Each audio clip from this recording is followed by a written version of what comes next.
We're going slowly this time, folks. Will it pop? I gotta know.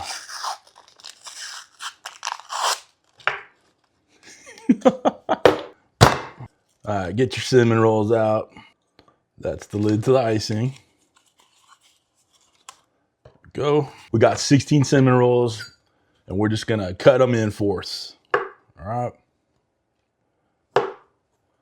Just like that. Cool.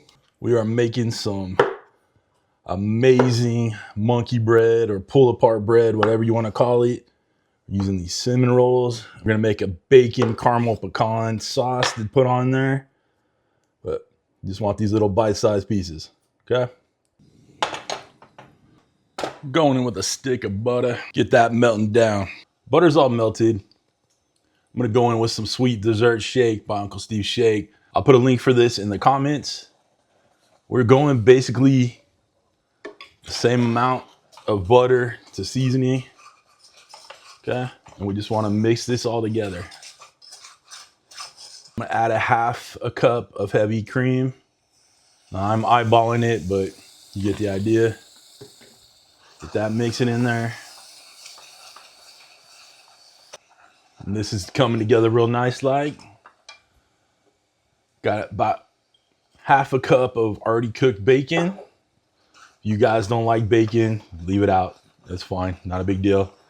But make sure it's already cooked. We got about a cup of chopped pecans. Those are going in. We're just gonna let this come together for a couple minutes. Don't overcook it, don't need to burn it. No big deal.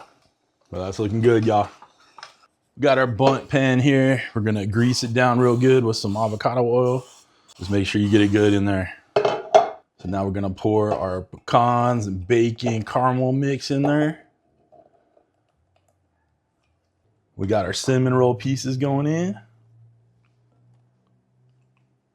Try to give them even spacing around there. You want it, to sit right.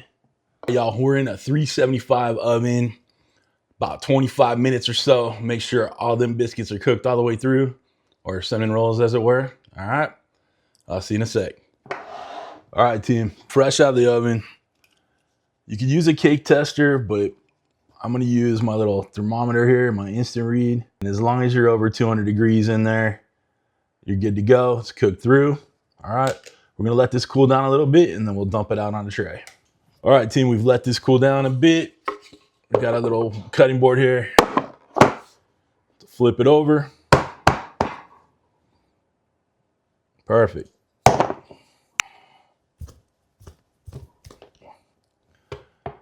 All right, to say that didn't go as planned is an understatement. I let it cool too long and it got stuck to the bundt pan. So, may not look like much, but it's damn tasty. So here's the deal. I can't just show you the wins, okay? Sometimes it doesn't go the way you want it to go, all right? And that's what we got right here. Does it look like the best thing in the world? No, but the flavors are all still there. It was my fault for letting it sit too long and let that caramel get kind of stuck back to the bundt pan. But the premise, the idea, the flavors, it all works. Just turn it out a little bit sooner, okay?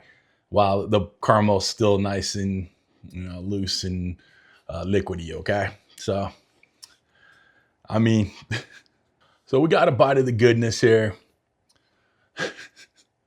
Guys, comment down below the last, I don't want to call this a failure, but the last little bit of trials you had cooking. But give it a try either way, because baby, it's good. I mean, it really is good.